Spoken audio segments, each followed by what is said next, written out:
Bismillah. Assalamualaikum warahmatullahi wabarakatuh. Innal hamdalillah nahmaduhu wa nasta'inuhu wa nastaghfiruh wa na'udzu billahi min shururi anfusina wa sayyiati a'malina. May yahdihillahu fala mudilla lahu wa may yudlil fala hadiya lahu. Asyhadu an la ilaha illallah wahdahu la syarika lahu wa anna Muhammadan abduhu wa rasuluhu la nabiyya ba'da. Allahumma salli wa sallim wa barik ala Muhammadin wa ala alihi wa ashabihi ajma'in wa man tabi'ahum bi ihsan ila yaumiddin, amma ba'd. Ya ayyuhalladzina amanu taqullaha haqqa tuqatih wa la tamutunna illa wa antum muslimun. Ma'asyiral muslimin wal muslimat rahimani wa rahimakumullah. Bapak Ibu jamaah Masjid Taklim Masjid Baitur Rahim yang semoga dirahmati Allah. Alhamdulillah, pagi ini kembali Allah memperjumpakan kita. Kita melanjutkan kajian kita tentang membenahi akidah, di mana kita sudah sampai bab tentang perbuatan syirik yang dilakukan oleh seseorang tapi mereka menganggap itu bukan syirik. Kita melanjutkan subbab ini sampai poin ke-8, yakni menisbatkan hujan kepada bintang. Seseorang menganggap turunnya hujan karena bintang anu dan seterusnya, karena peristiwa anu dan seterusnya. Maka orang-orang yang menganggap dengan anggapan seperti itu, tanpa dia sadari dia telah berbuat syirik. Sebab yang menurunkan hujan bukan siapapun, tetapi Allah. Maka saya buka sebagai muqaddimah surat Luqman, surat 31, ayat terakhir, ayat yang ke-34. Allah subhanahu wa ta'ala berfirman, Innallaha, a'udhu billahi minasyaitanir rajim, Innallaha indahu ilmus sa'ah. Sesungguhnya hanya Allah, di sisi Allah saja yang mengetahui tentang as-sa'ah, tentang kapan terjadinya hari kiamat. Wa yunazzilul ghais, yang menurunkan hujan Allah. Wa ya'lamu ma fil arham, yang mengetahui apa yang ada dalam rahim Allah. Wa ma tadri nafsum madza taksibu ghada, yang mengetahui apa yang akan terjadi pada diri kita. Hanya Allah, dan tidak ada satupun di antara manusia yang mengetahui, yang meyakini, yang mengatakan pasti apa yang akan diperbuatnya, dilakukannya besok, lusa dan seterusnya. Apa yang akan menimpa dirinya tidak ada yang tahu. Wa ma tadri nafsun bi ayyi ardin tamut, dan tidak ada satupun manusia yang mengetahui di bumi mana dia akan mati. Inilah 5 hal yang gaib yang hanya Allah yang tahu. Kapan terjadinya hari kiamat? Wallahu a'lam. Cukup biar Allah saja yang tahu. Kapan turunnya hujan? Allahu a'lam. Allah yang tahu. Ustaz, bagaimana kalau ada orang memperkirakan turunnya hujan? Karena apa? Karena dengan peristiwa alam yang terjadi, apabila suhu begini, awan begini, terjadi angin, hembusan angin begini, maka akan turun hujan. Maka ada perakiraan cuaca. Besok hujan akan turun di siang hari dengan intensitas yang sekian dan seterusnya. Apakah ini termasuk orang yang percaya turun hujan dengan bintang? Tidak. Itu adalah perkiraan berdasarkan ilmu pengetahuan. Bapak Ibu, di zaman Rasul masih hidup, jangankan di zaman Rasul hidup, orang tua kita masih hidup, mungkin kita hidup di kampung. Tahu nggak Pak, isi rahimnya istri kita itu sebelum melahirkan, jenis kelaminnya laki-laki atau perempuan? Kayak apa bentuknya? Nggak ada yang tahu Pak. Sekarang bisa diketahui nggak? Bisa, secara global. Melalui apa? Ilmu pengetahuan, USG Pak. Bahkan bentuknya sudah persis 3 dimensi, bukan cuma gambar. Ini perkiraan. Tapi yang paling tahu persis kayak apa bentuknya, jenis kelaminnya dan seterusnya, Allah. Kapan kita tahu? Kalau sudah lahir ke dunia. Yang tahu ilmu hari tentang kiamat hanya Allah. Yang tahu kapan turunnya hujan hanya Allah. Manusia hanya memperkirakan dengan ilmu pengetahuan. Yang tahu apa yang ada dalam rahimnya Allah. Yang tahu apa yang akan terjadi pada kamu yang akan datang hanya Allah. Wa ma tadri nafsu bi ayyi ardin tamut. Yang kelima, Tidak ada manusia yang tahu di bumi mana dia akan mati. Inilah hal yang gaib yang wajib kita yakini. Di sini kita akan menjelaskan khusus berkaitan dengan turunnya hujan. Salawat serta salam semoga terlimpahkan, tercurahkan kepada Nabi kita Rasulullah Muhammad sallallahu alaihi wasallam. Semoga tercurah kepada seluruh keluarga, sahabat dan seluruh pengikutnya hingga yaumil akhir. Menisbatkan turunnya hujan kepada munculnya bintang atau terbenamnya adalah keyakinan orang-orang jahiliyah yang menurut mereka terbit dan terbenamnya bintang berdampak terhadap turunnya hujan. Bahkan mereka berkata, hujan turun karena bintang anu dan anu. Maksudnya adalah terbitnya bintang tersebut itulah yang menyebabkan turunnya hujan. Terbenamnya bintang tersebut maka itu adalah turunnya hujan. Mereka akan berkata, bila bintang anu telah muncul, maka hujan akan turun. Berarti hujan turun bukan karena Allah, tapi karena peristiwa alam. Adanya bintang anu dan bintang anu. Al-Anwa menurut mereka adalah orbit-orbit bintang yang berjumlah 28. Pada setiap 13 malam, satu darinya terbenam saat terbit fajar dan muncul rekan berikutnya. Dan seluruhnya akan selesai dalam 1 tahun Qamariyah. Jadi ada bintang-bintang Al-Anwa yang jumlahnya adalah 28 pada setiap 13 malam, yaitu ketika bulan purnama, maka bergantian bulan-bulan itu akan muncul, kemudian besoknya tenggelam dan seterusnya. Dalam 1 bulan ada 2 peristiwa, sehingga dalam 1 tahun semuanya akan bergantian. Dengan adanya bulan itu, adanya bintang itu, maka turunnya hujan.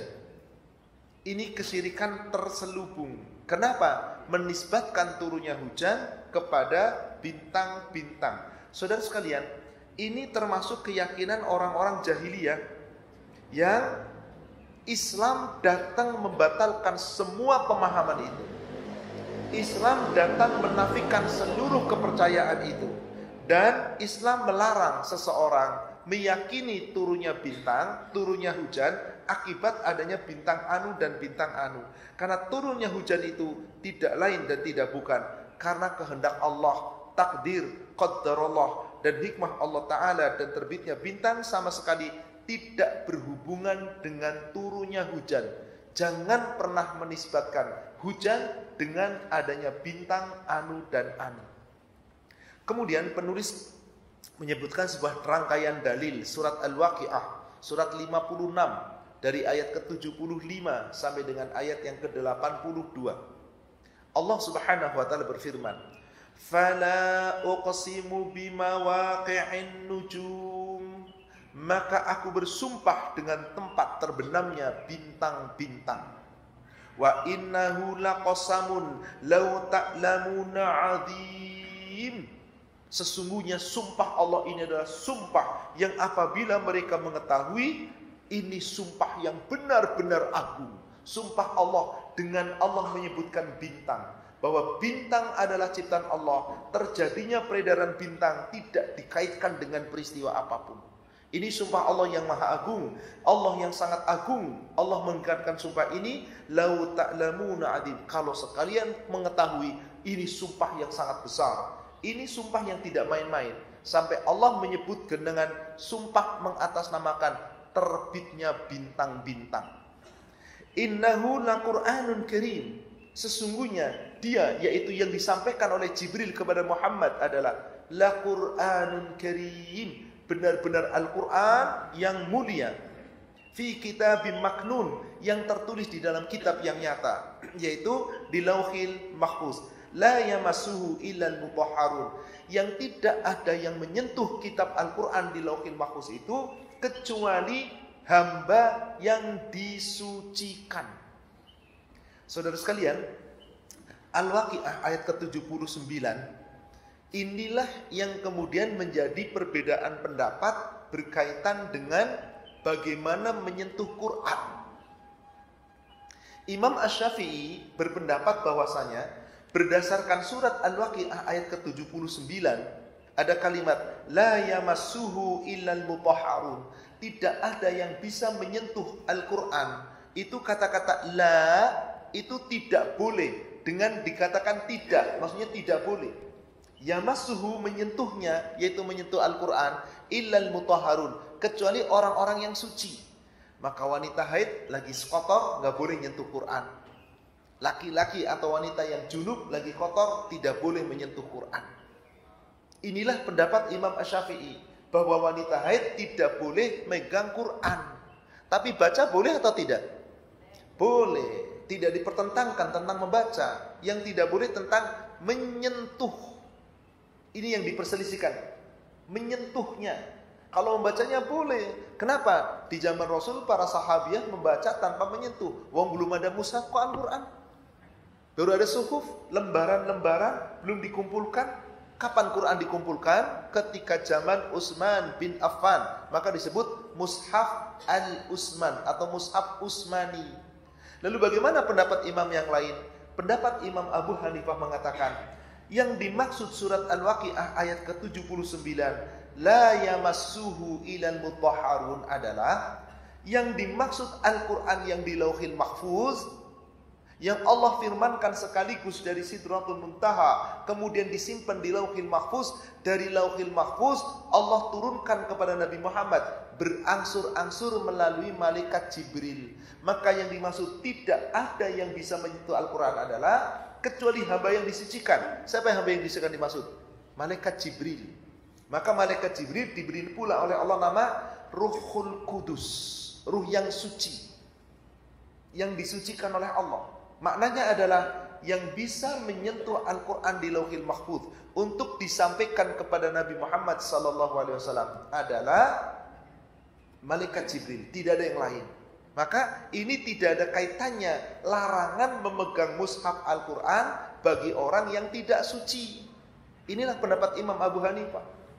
Adapun pendapat jumhur ulama, untuk hati-hati sebaiknya tidak memegang secara langsung. Ada pula sebagian pendapat di kita boleh memegang asal mushafnya bukan murni Al-Quran yang ada terjemahannya, dan seterusnya dan seterusnya. Tentang khilaf ini Bapak Ibu jangan kita perselisihkan. Mana yang kita yakini, bismillah ambil. Mana yang kita yakini, ambil. Karena ini perdebatan yang panjang, kita nggak perlu ikut berdebat. Yang penting mana yang Anda yakini, bismillah. Dan yang paling penting sekali lagi, jadikan Al-Quran menjadi pedoman yang kita senantiasa baca, kita tadabburi. Jangan hanya ribut perselisihan megang Quran tapi Anda tidak mempelajari. Justru bagaimana Anda mentadabburi Al-Quran. Wallahu a'lam. Kita teruskan ayatnya. Tanzilum mir rabbil alamin.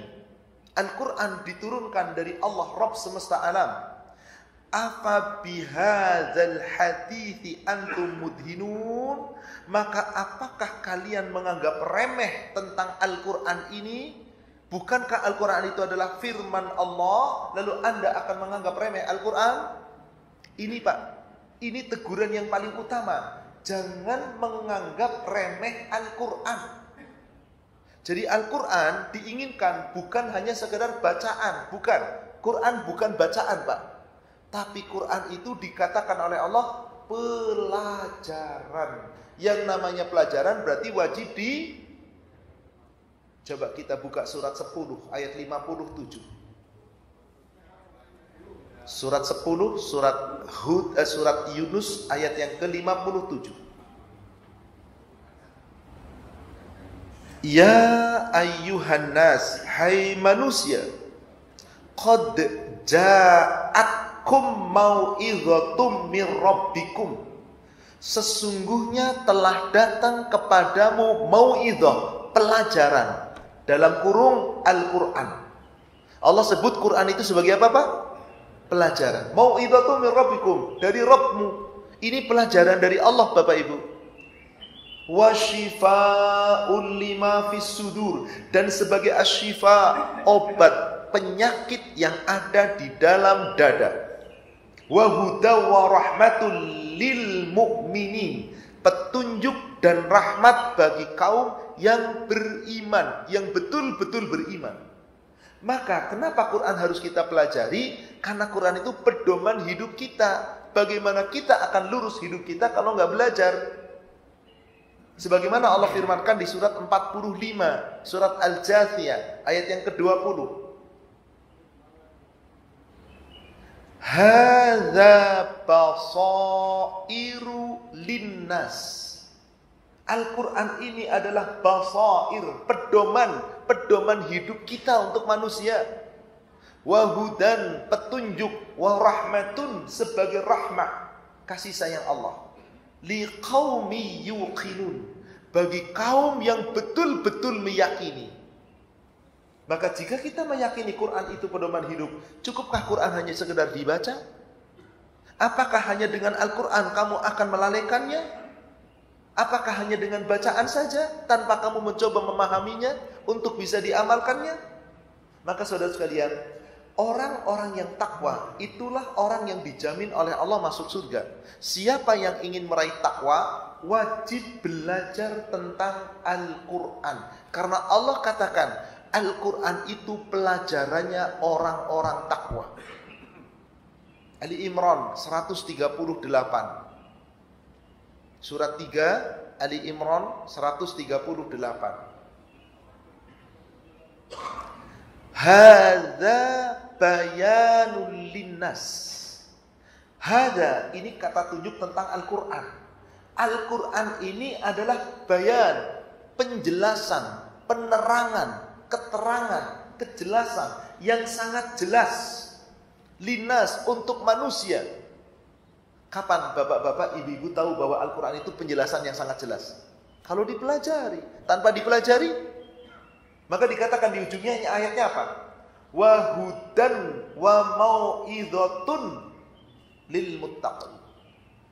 Quran itu petunjuk dan pelajaran untuk orang yang bertakwa. Jadi namanya orang bertakwa, dikasih oleh Allah petunjuk berupa pedoman hidup Al-Quran. Bapak Ibu, maaf, belum cukup kalau Quran cuma dibaca. Kebanyakan di antara kita umat Islam ngejar khatam cukup baca atau belajar, Pak. Yang sering seperti itu. Orang membaca Quran, boleh jadi nggak tahu isi Quran.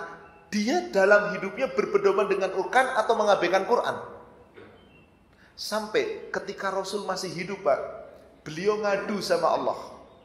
Apa yang dikatakan Rasul? Coba buka Al-Furqan. Surat 25 ayat yang ke-30. Rasul mengeluh begini, Pak. Coba perhatikan bunyi ayatnya. Wa qalar Rasul, dan berkatalah Rasul.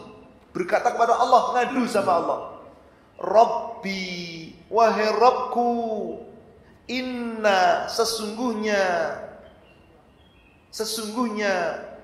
hadal Quran, Al-Quran ini ittakhadhu, dijadikan oleh siapa? Kaumku, mahjura, diabaikan. Qala Rabbi, hai Allah, wahai Rabbku, ittakhadhu hadzal Qur'ana mahjura, inna qaumi ittakhadhu hadzal Qur'ana mahjura. Sesungguhnya kaumku telah menjadikan Quran itu mahjura. Apa itu mahjura, Pak? Kata dasar daripada hijrah. Apa itu hijrah? Meninggalkan. Jadi apa itu mahjura? Orang-orang yang meninggalkan Al-Quran. Maksudnya apa, Pak? Baca Quran, dibaca, tapi isinya nggak dipaham. Akibat nggak dipahami bagaimana, Pak? Kehidupannya jauh dari Quran. Rasul masih hidup, beliau sudah mengadu sama Allah. Bagaimana zaman sekarang, Pak? Betapa banyak umat Islam. Itulah terjadinya perbuatan kesyirikan tidak disadari karena mereka enggan untuk mengamalkan Al-Quran. Kenapa tidak mengamalkan Al-Quran? Diawali tidak mencoba mempelajari, mentadaburi Al-Quran. Itulah sindiran Allah di ayat yang ke-81 di surat Al-Waqi'ah tadi. Apa bihadzal hadits antum mudhinun? Apakah dengan berita Al-Quran ini kamu akan senantiasa menganggap remeh?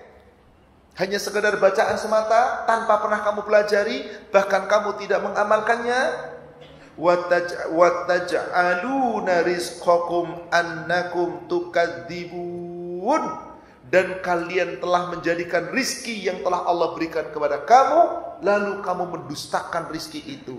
Kenapa ayat ke-82 ini kemudian dijadikan sebagai dalil tentang larangan turunnya hujan berdasarkan adanya bintang? Karena banyak orang diberikan rizki oleh Allah, kenikmatan oleh Allah, tapi kemudian jangan menyekutukan Allah, perbuatannya masih menyekutukan Allah. Diberi rizki tapi ingkar terhadap rizki Allah. Salah satu keingkarannya apa? Menisbatkan turunnya hujan kepada bintang anu dan bintang anu.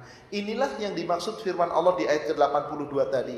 Wa taj'aluna rizqakum annakum tukadzibun, dan kalian menjadikan rizki yang telah kalian terima dari Allah bahkan justru untuk mendustakan Allah. Maksudnya adalah penisbatan hujan yang merupakan rizki dari Allah kepada bintang, dengan dikatakan hujan turun karena bintang ini dan bintang ini. Ini termasuk dusta yang paling besar.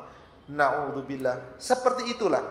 Maka Imam Ahmad, Imam At-Tirmidzi, Ibnu Jarir, Ibnu Abi Hatim dan Ad-Diya di dalam Mukhaffarah meriwayatkan dari Ali bin Abi Thalib, dan juga riwayat Imam At-Tirmidzi menghasankannya bahwasanya Rasulullah SAW bersabda, "Wa taj'aluna rizqakum yaqulu syukrakum," dan kamu telah menjadikan rizki yang telah Allah berikan kepada kamu, yang dimaksud adalah harusnya kamu bersyukur kepada Allah atas rizki, jangan sampai menyekutukan Allah. Tetapi annakum tukadzibun, kamu malah mendustakan. Apa yang dimaksud mendustakan di sini?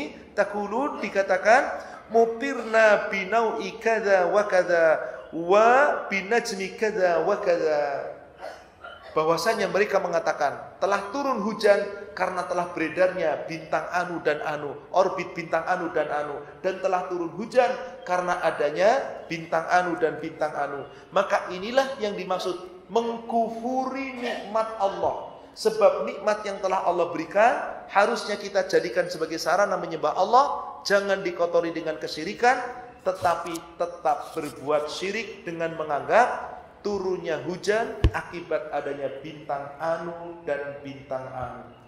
Dari Abu Malik Al-Asy'ari bahwasanya Rasulullah SAW telah bersabda, "Arba'un fi ummati min amril jahiliyah."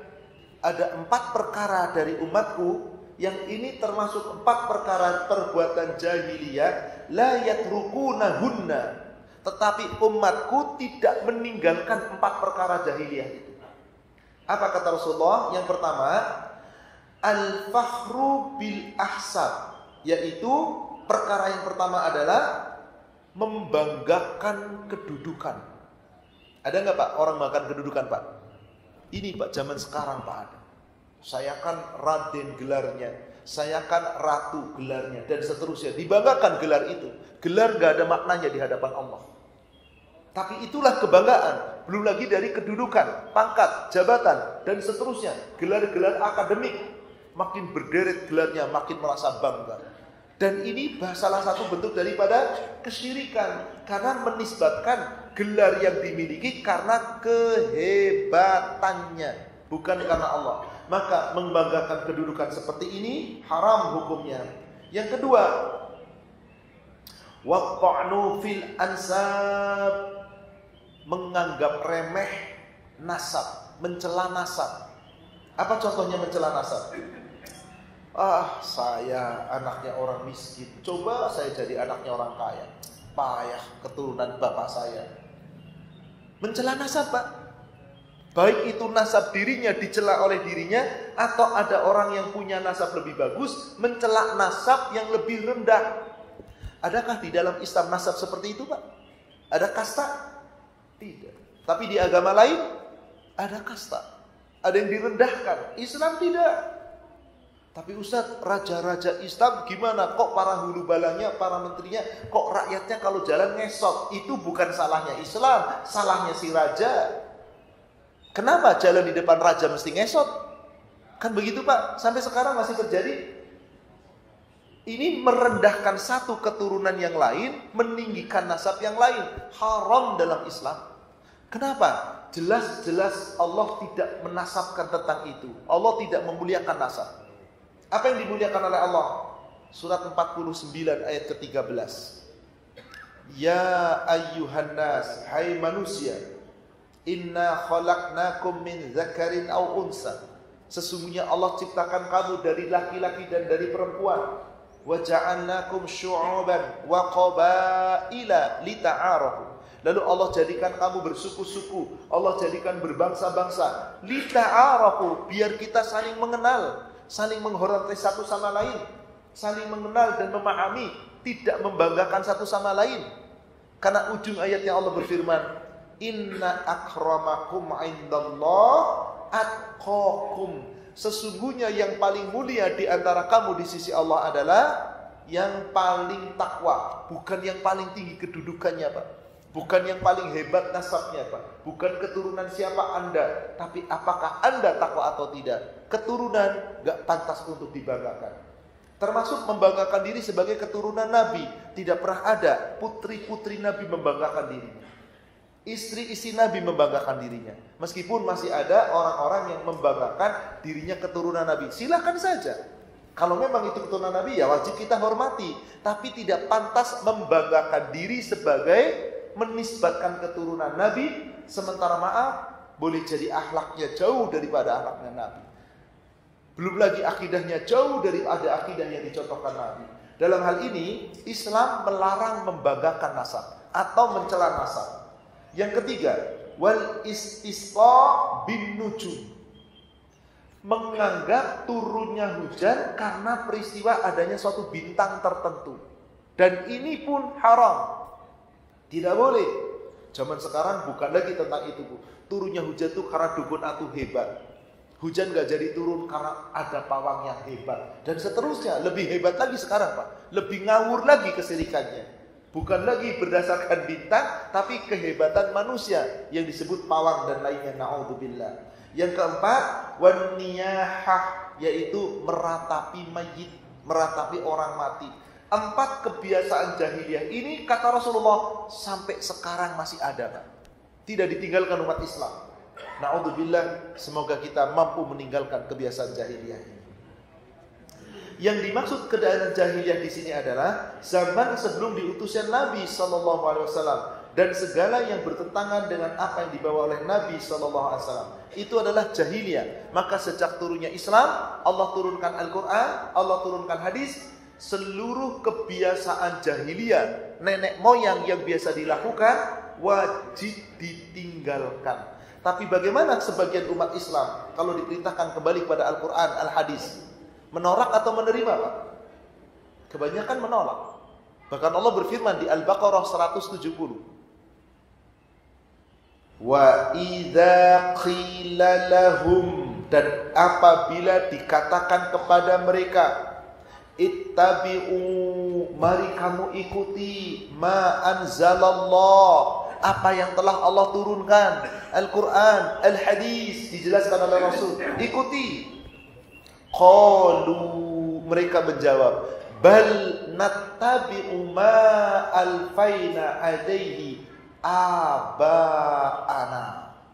Bahkan kami tidak akan mengikuti apapun yang Allah turunkan, baik itu Al-Quran maupun hadis. Meskipun mulutnya nggak ngomong begitu, tapi dia katakan kami hanya akan mengikuti apa-apa yang telah dilakukan oleh nenek moyang kami. Ini warisan leluhur. Ini adalah warisan leluhur. Ini budaya bangsa. Ini wajib dilestarikan.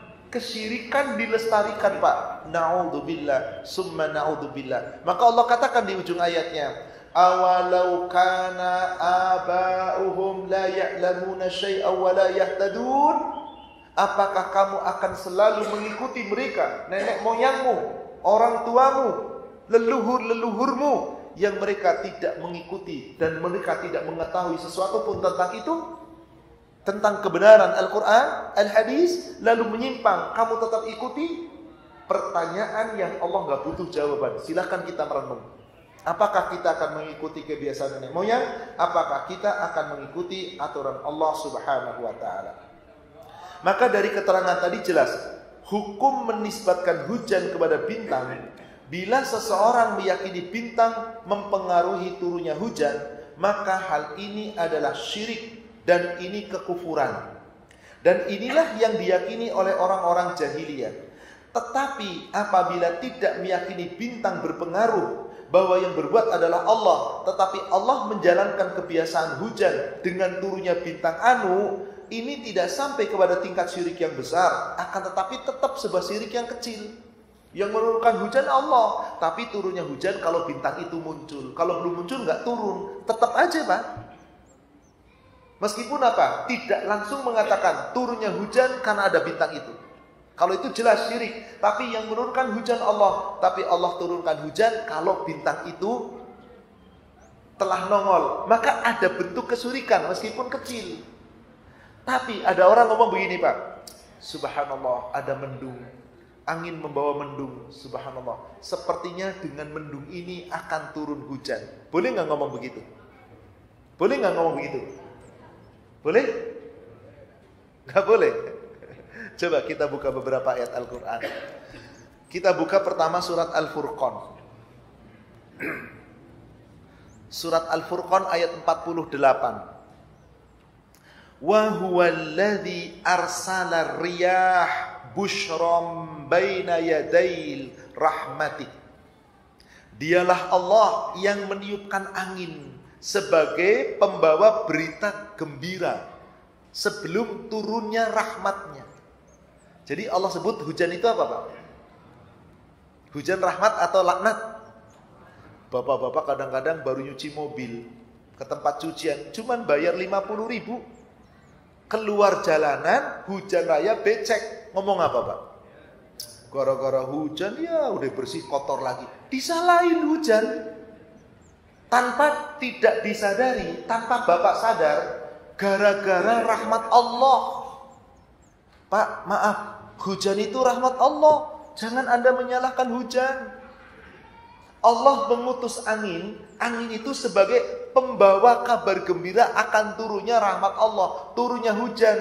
Subhanallah, angin bertiup membawa mendung, sepertinya akan turun hujan. Boleh begitu? Boleh. Memang Allah menyatakan begitu kok. Turunnya hujan itu akibat Allah berikan angin. Itu sebagai pembawa kabar gembira. Wa anzalna minas sama'i ma'an tahura. Begitu turun hujan dari langit, Allah turunkan air hujan yang turun dari langit itu adalah air yang suci. Pak, kita belajar ilmu fisika dulu Pak. Gimana turunnya hujan Pak? Mana permukaan dunia yang paling luas? Lautan atau daratan? Mana? Lautan yang asin atau lautan yang tawar? Laut yang tawar itu kan sungai, yang asin itu kan samudra lautan. Hujan itu asalnya dari mana Pak? Air laut kebanyakan Pak. 95% diangkat ke langit. Begitu diangkat ke langit, terus jadi mendung, dibawa turun hujan. Air yang dari laut diangkat ke langit, turun hujan, airnya rasanya asin atau sejuk Pak? Kalau asin gimana Pak? Subhanallah. Untuk itu Allah Subhanahu wa taala berfirman Pak, di dalam surat Al-Waqiah ayat 68 sampai ayat 67. 68 sampai 67. Afara'aitumul ma'alladzi tashrabun.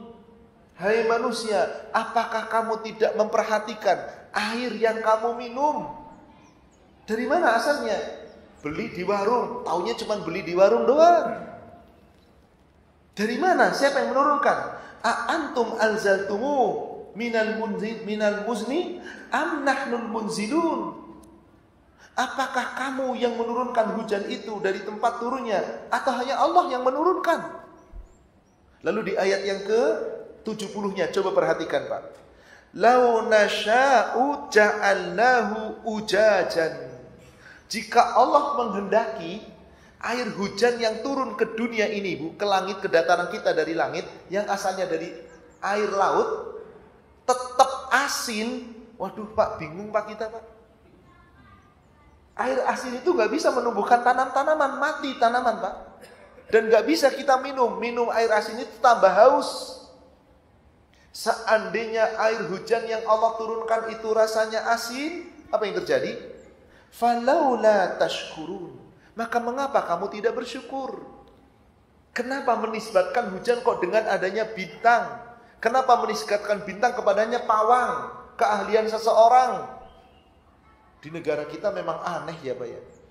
Yang perempuan gak tahu dari mana asalnya Pak. Dengan enak ngomong, pegang remote AC. Yang dulu kan sudah adik, ngomongnya aja udah ngawur-ngawurnya Pak. Tapi digadang-gadang ini dipuji-puji. Inna lillahi wa inna ilaihi rajiun. Kesirikan yang dibungkus sedemikian rupa, lalu tetap dianggap syirik, tetapi gak pernah mereka menganggap syirik. Ini adalah apa? Ya inilah budaya bangsa, inilah keragaman budaya. Memang ada orang-orang yang memang punya kemampuan menurunkan hujan, kemudian menghentikan hujan. Ini lebih parah lagi Pak. Makhluk manusia bisa mengatur hujan. Bintang yang Allah berikan kepada kita, kita lihat begitu megahnya, begitu besarnya, nggak boleh kita menisbatkan tentang turunnya hujan adanya bintang. Ini turunnya hujan adanya pawang. Coba rata-rata Pak di negara kita Pak, orang kalau mau adanya hajatan, itu kira-kira bayar siapa Pak? Pawang. Disuruh apa Pak? Nahan hujan, jangan sampai hujan turun. Rahmat Allah ditahan oleh kesirikan, bayangkan Pak. Inna lillahi wa inna ilaihi raji'un. Maka apakah kamu tidak berpikir? Apakah kamu tidak bersyukur tentang pemberian Allah? Pada suatu ketika, di sini diceritakan hadis yang diriwayatkan oleh Imam Bukhari dan juga oleh Imam Muslim dari Zaid bin Khalid. Suatu ketika dia berkata, dia bercerita, "Shalla lana Rasulullah sallallahu alaihi wasallam salat subhi bil Hudaybiyah ala ithri sama'in kanat minal lail." Pada suatu ketika kami salat subuh di suatu tempat yang namanya Hudaybiyah. Dan di saat itu kami sholat, tadi malam baru turun hujan. Maka Rasulullah sholat di tanah yang basah.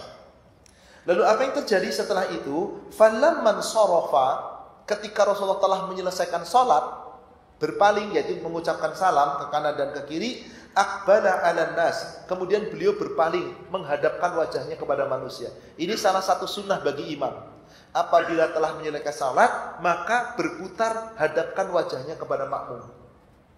Menghadap kepada makmum. Ini salah satu sunnah yang dilakukan Rasul. Setiap beliau salat jamaah, selesai salam ke kanan ke kiri, menghadap wajahnya kepada jamaah. Maka setelah Rasulullah akbala alan nas, menghadapkan wajahnya kepada jamaah, faqala, kemudian beliau bersabda, atadruna madza qala rabbukum?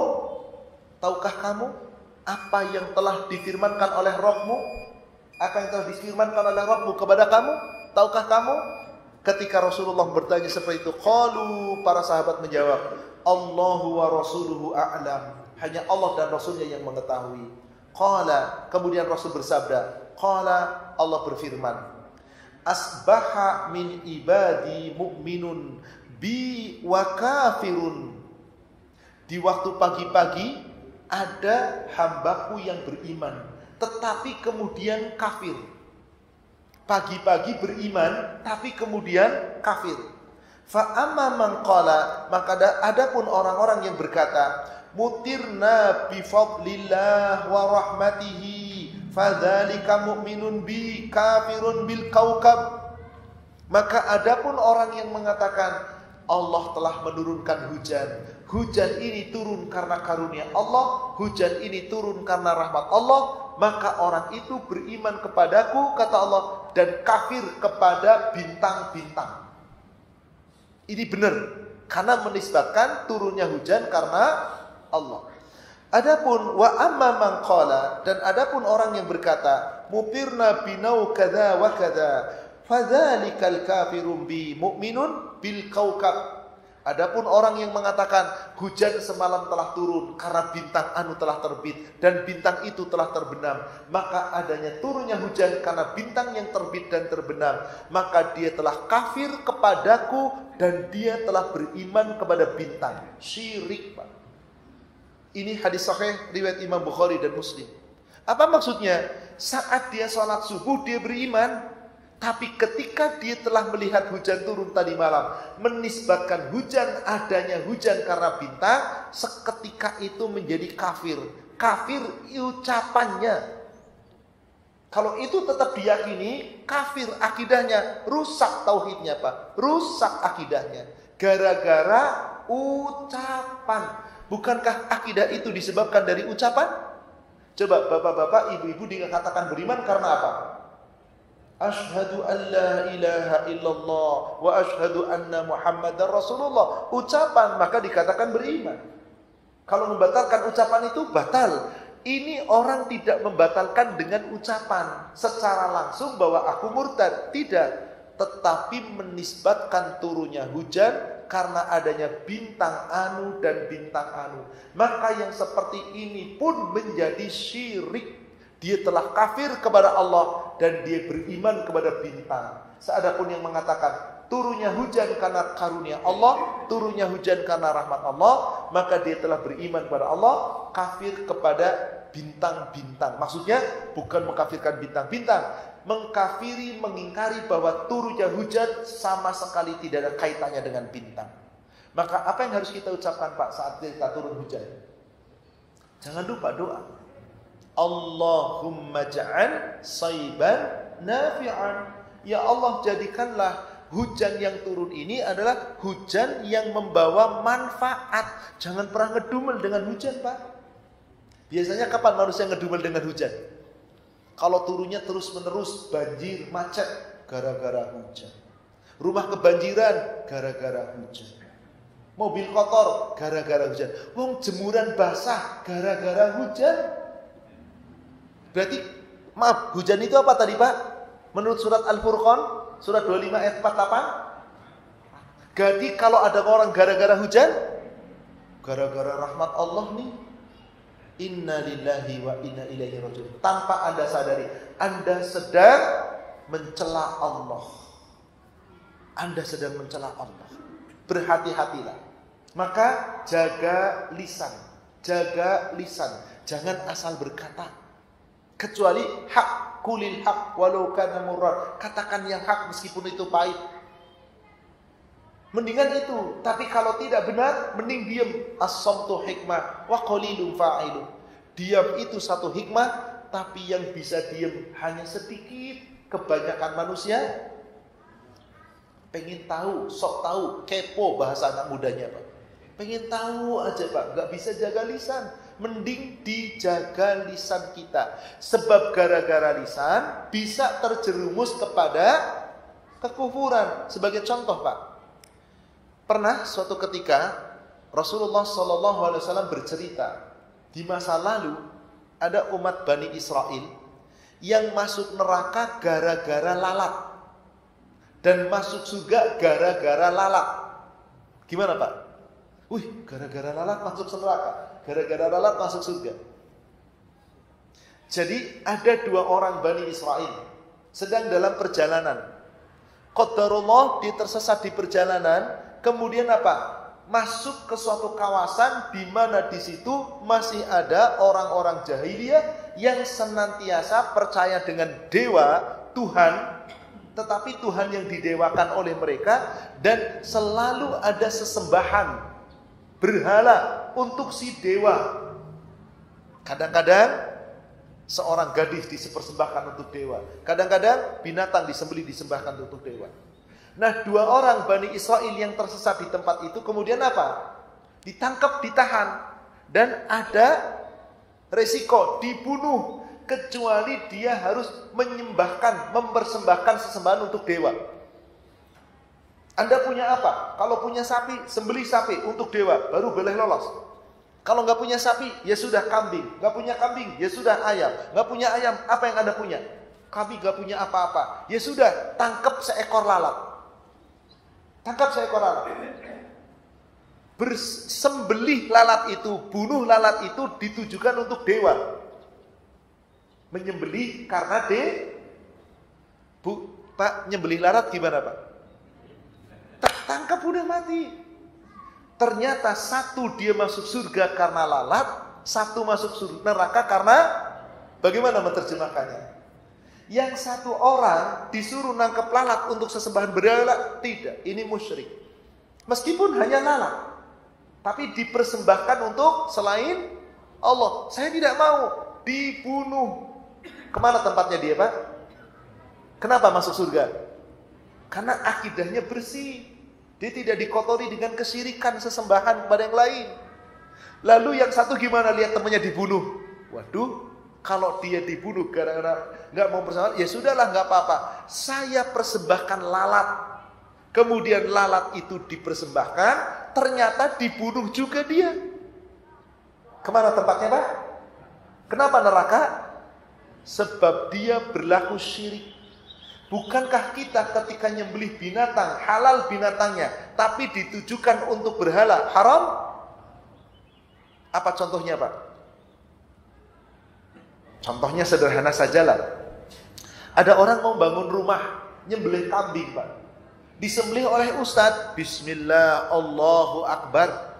Sebut nama Allah, disembelih. Kepalanya ditaruh di peletakan pondasi. Supaya apa, kata? Biar rumah itu kuat. Kan dulu begitu, Pak. Bangun jembatan, bangun itu. Kepala kambing ditanam, telur angsa ditanam. Setelah kepala ditanam, badan kambingnya diapain, Pak?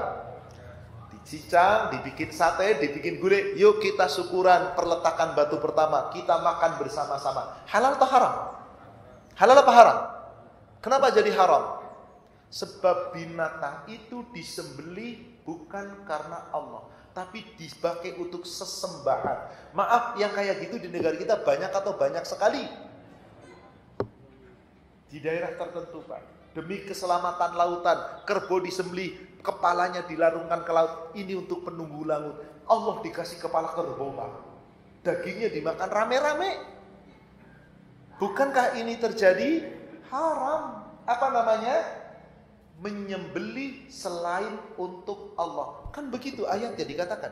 Salah satunya Al-Baqarah 173. Innama harrama alaikumul maitata waddama walahmal khinzir wa ma uhilla li ghairillahi bih.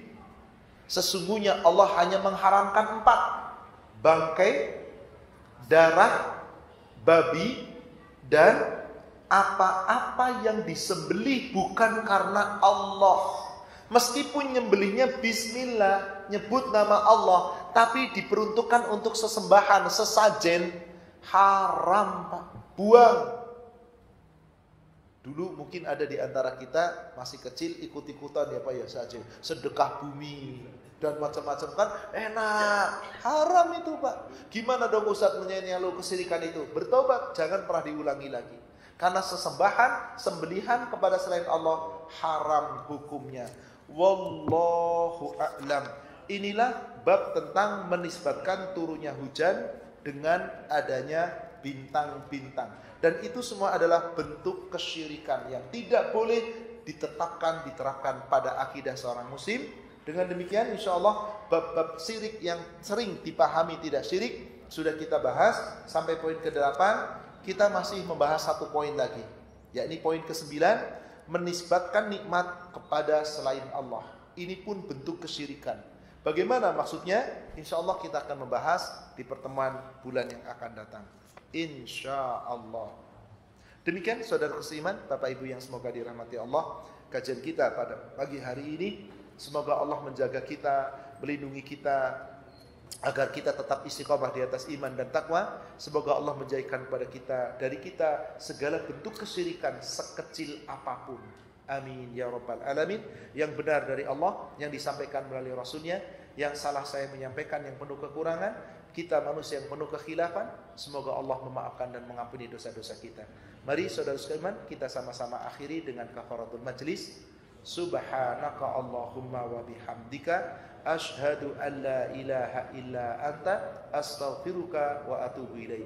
Alhamdulillah billahi taufik. Assalamualaikum warahmatullahi wabarakatuh.